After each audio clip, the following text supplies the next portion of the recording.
Hey everyone, it's Cody again, and I'm going to be teaching you in this tutorial the elbow pop. Okay, so the prerequisites you'll need for this trick just include a basic elbow roll. So if you can do a basic elbow roll, you can also do an elbow pop. And both tricks share the same entrance.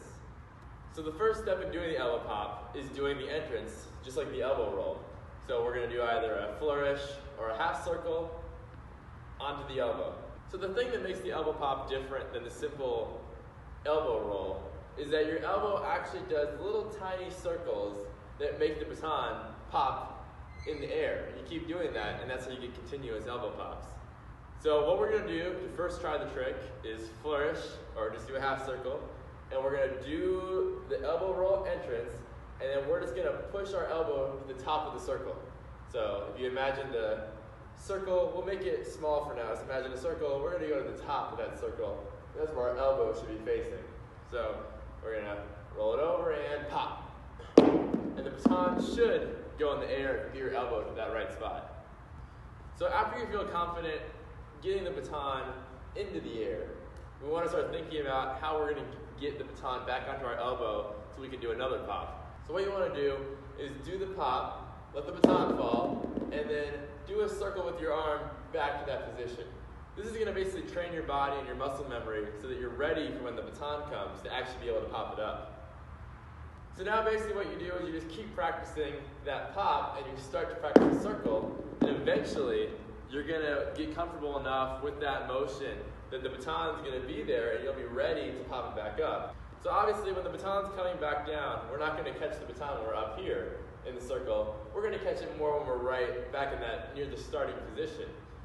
So what we can basically do to practice this is start getting comfortable with doing the circle and then just letting the baton tap our elbow. Not even worrying about popping it back up in the air, but just letting it tap your elbow to get the feeling of what it's like to have the baton go in the air off your elbow, make the circle, and have the contact come back down.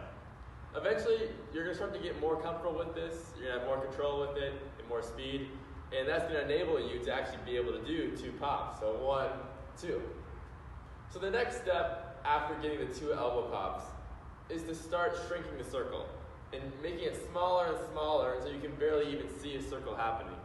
This is the key to getting a lot of pops in a row and getting them really fast and really controlled.